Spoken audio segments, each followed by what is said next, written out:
Victor kabiro korka kori nyaka sani koro wang'eyo ni nitiere jogo manyalo bedo nodak but aoche kata jogo modak machiegni kod nam lolwe. Gisani ma koth medo chwe aoche magwa kaachiel kod kata jogo modak e alwora mar nam lolwe. Ere kaka onego bed ni irito aoche ma kamagi nikech wang'eyo adiera ka koth omedo chwe kendo ka kiwango mare omedo medore to wabo bedo ka waneno kata jogo ma odak e kaunti ma Kisumu kata gwengego mag Ahero, wabo neno ka River Nyando kata Ora ma Nyando seche moko ponga ba odwa chopo kata nyaka malo ewi bridge. Kodhi kata e kaunti ma Kisumu kanyo Nogo Kapuothe wabo bedo ka waneno ka backflow mano mar nam lolwe miyo jopiny bende dar kendo gidong kod midhiero. Jogo modak e alwora ma kamano sani owinjo bed ni gitimo ang'o mar mondo mi gine ni koth komedo chwe to aora seche moko kopong' ahinya to kata kopong' to konyal ng'ok makoro okel pi mang'eny ne jopiny manyalo kelo negi oula makelo negi midhiero. Victor. Okay, erokamano. Iyudo ka midhiero gi yudo waga ahinya jogo modak kaka Imbo, Jonyakach, joginegi yudo waga kendo hinyo jogwa mang'eny ahinya. To kapok aduoko mae to ada wuoyo gi director wacho ni mondo ji obed kod gi geno kod trust. Nyaka iyudo ka kane gweng' dala kucho cha iyudo ka kata dawa kata minwa nyalo kor lwasi moingo onena nena kaka yamo kudho kaka polo en to wacho ni kawuono koth dhi chwe kaka ne chieng' rieny to koni kawuono chieng' orieny ahinya kawuono koth nya chwe matek ahinya. Koro iyudo ka mondo wabed gi trust chal ka gima in gi dhako to dhako nigi yowuoyi moko to nyisa ni beda gi geno kuoma dong' anindo ga odi kanyo. Koro gima temo wacho en kama oteme bet accurate ka jibo nini kata jogo matiye nam iyudo ko ng'e ang'asa omo nam kaka yamo kudho moingo kata koro kaka jogi they become gimo accurate moingo kata kaka jogi. Aya to kadoke jogo man thurwa ma kaka ndalo koth ni jogo modak e tie aora iyudo kaka ginya set up trenches to mano to at personal level to ng'enyne ahinya waduoko ne sirikal. Ineno kaka kodo Nyakach ma pi pongo ga mapong kabisa.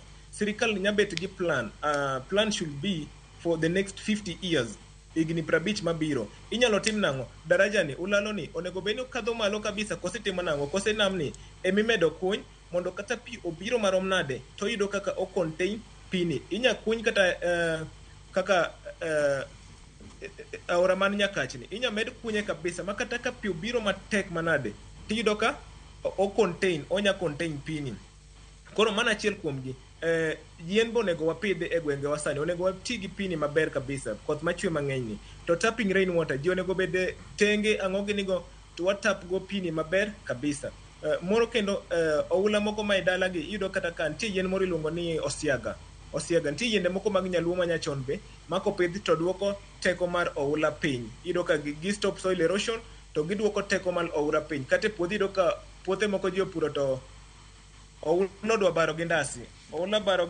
Koro gima ginya timo en mana ni ipidho yiende gi moso yiende manyachon.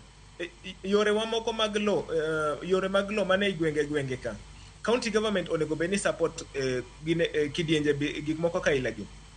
Ipidho yiende mag nyachon bath ndara gi nikech iyudo bang' dweche moko 5-6 oro dhi bet kama kendo motamre gi nono to iyudo ka koth nochwe ma ng'ato ok nyang'e ni koth nyocha nochwe kata dweche moko 3-4 to kopidh yiende manyachon iyudo ka gi promote oxygen circulation. Iyudo ka ndalo oro no kata ka ng'ato wuotho for long oxygen reduce e ndara gi nikech buru kod ang'o.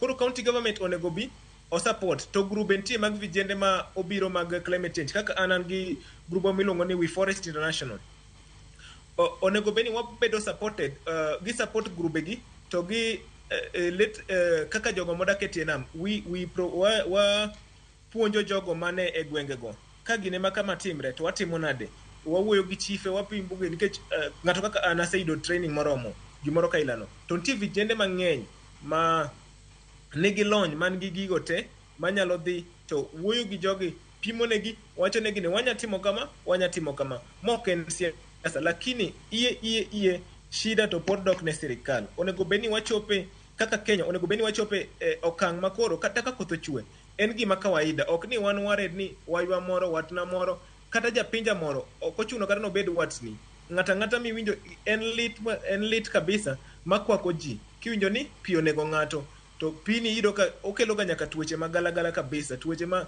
sani kata osuptal e gwenge gi yudo ka koro dhi maber nikech tuoche omedre, to yuto jogi bende piny, yudo ka koro moko wito nyaka ngimagi nikech tuoche mobiro. Koro gima anya wacho negi mana ni iye shida to dok ne mana sirikal ema nyaka bed go ma serious, to gibed gi plan mar Kenya mangima. Iwacho ni higni 50 mabiro kwan mar ji dhi medre gi 50 million, mano tiende ni chal double mar kaka wan sani ni. To bo bedo nade ka kwan ji bo medre gi 50 million gi milion 50?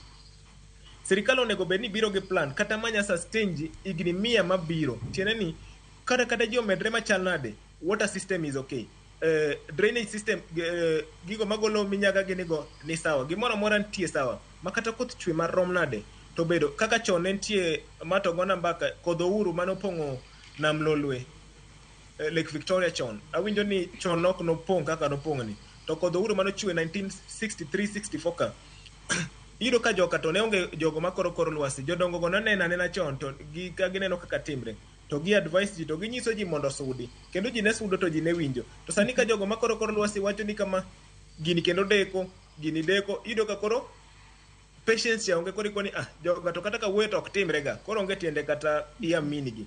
But onego beni sirikal wuon te aduoko ne sirikal mondo kony, mondo gibet serious, gikony jogwa, jowe wito ngimagi, jowe hinyre, ond jowe chung', tuoche owe medo midhier ni obe kwakowa. Mana kamano, kamano. Haya, adwa